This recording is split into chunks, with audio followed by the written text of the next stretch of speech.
Okay, so let's go to this first topic. More sex means more money. Now, this was an article that was written about a study that was recently conducted, and basically they found a correlation between how much sex you get and how much money you make. Now, there's not the people who get more sex or have more sex make more money. Well, it's right. So this is I saw this online through a newsreader that I use called Pulse, and there's this channel called the Best of Science. This came from Best of Science, Friday, April 24.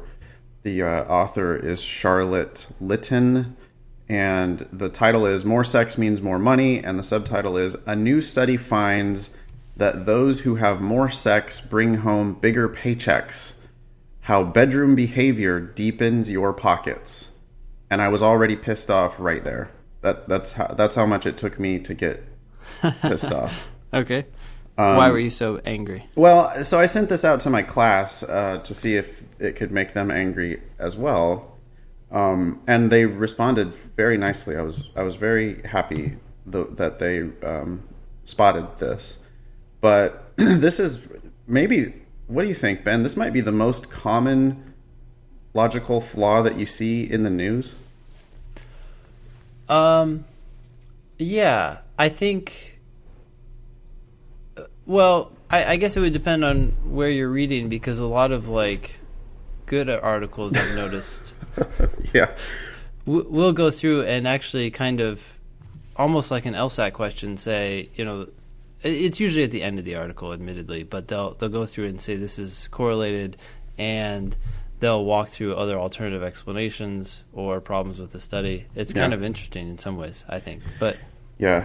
Oh, and I'm seeing now that this is actually from the Daily Beast, whatever that is. I think that's a political. It's a political thing. Yes. Okay. That's I would believe that.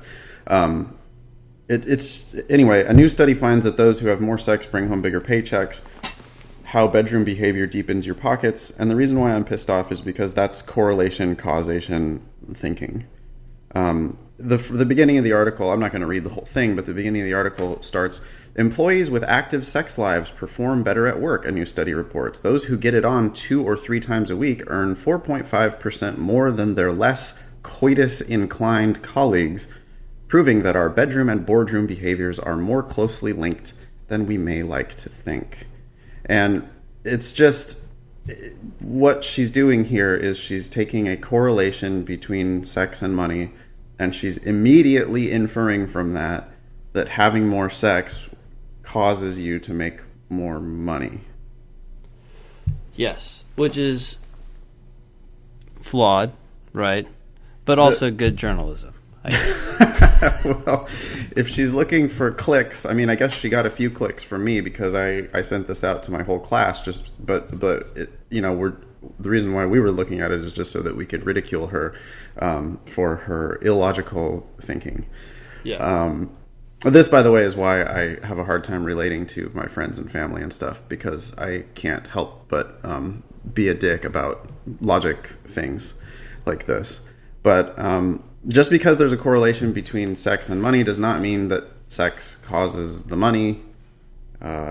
So that is definitely the flaw. If this were a flaw question on the LSAT, I would want my students to be shouting, just because there's a correlation does not mean that there is causation.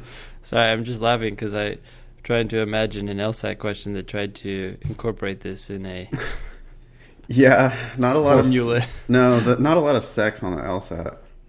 There is that one question that does deal with interbreeding of Neanderthals and our ancestors. Right, yeah. That does give me a chance to say doing it in class. I like that. Okay, so yeah, this is a big problem. And the thing here that this made me a little angry, but I don't know if I should be angry about this at all. But it says those who get it on, like you said, earn 4.5% more. I was thinking 4.5% more. I guess that's something, but it's not really worth. Well, yeah. So she's also like stretching. She's taking a tiny little increase and then stretching it into this big story about, more sex means more money. Yeah.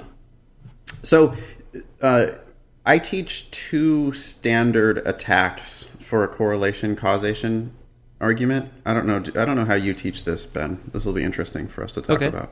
Sure. I teach two standard attacks, and I ask my students with this specific example, and I might end up using this specific example for like every class I teach for the rest of my life. For this specific example, I would ask them to come up with, like, if this were a weaken question, or if this were perhaps even a necessary assumption question where you end up picking an answer that defends against a weakener, I want them to be able to come up with two weakeners for a correlation causation argument. And, well, how about I'll quiz you, Ben. I'm going to put you on the spot. Sure, okay. The first one is, can you come up with a reversal of cause and effect? Could you an explanation that would use the reversal of cause and effect? Yeah, so the two things are sex and money. More sex, more money. So maybe it's not the sex that's causing the increase in salary, but the increase in salary, or the people who have more money are more likely to have sex. So the money is causing the sex. Perfect, yeah. So just because A and B are correlated definitely does not mean that A causes B. It's entirely equally possible that B might cause A.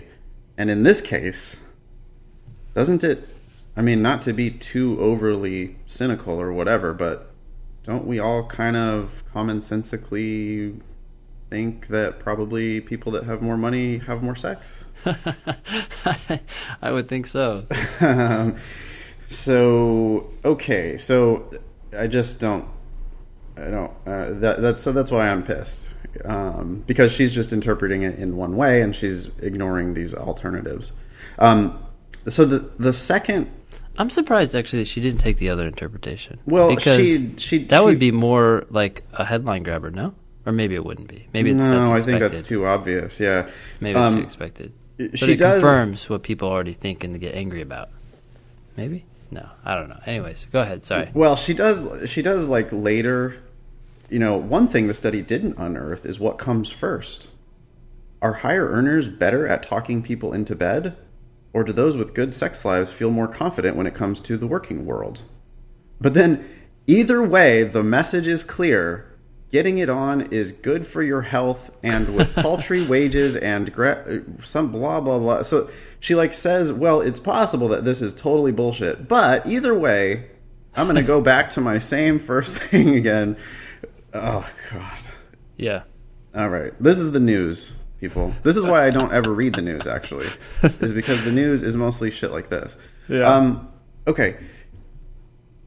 The second standard attack that I teach, and I want people, anytime there's a correlation causation argument, I want them to be able to come up with reversal of cause and effect. And now that doesn't always make sense because sometimes there's a temporal thing where it's not possible that the second thing caused the first thing. Yeah.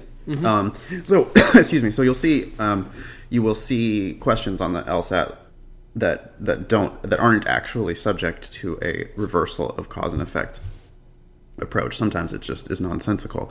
But the next one is just look for an alternate cause. So can you tell me then an alternate cause that could have caused both the money and the sex?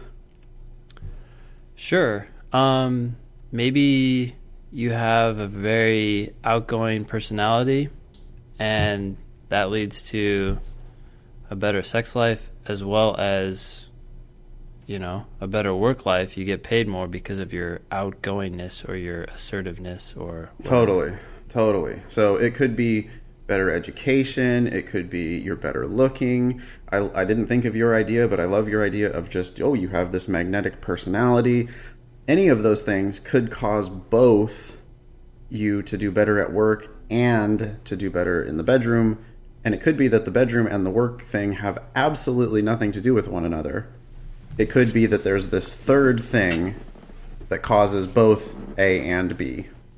So, Ben, you passed my test. Hey, thanks. Yeah.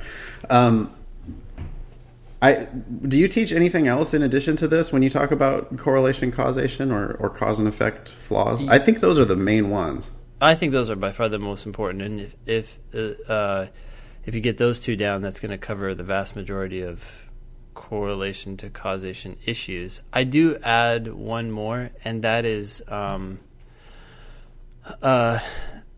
lot of evidence just to be clear, the evidence is going to establish some sort of correlation, and then the conclusion is going to draw some sort of causal relationships. Yep. And so that's where the problem takes place, is because all we know for sure is that there's a correlation and there's a causal conclusion. But a lot of times that correlation evidence is based on a study. So we don't actually know for sure that correlation exists. We just know that a study has found that correlation or shown that correlation. And so sometimes the correct answer also attacks the correlation itself by suggesting that the study might be biased or flawed in any way. If there's any sort of flaw with the study, which would then cast doubt on the correlation, if the correlation doesn't exist, then drawing a causal conclusion based on that correlation wouldn't make any sense either. So I guess I would add that third thing of maybe the correlation doesn't exist.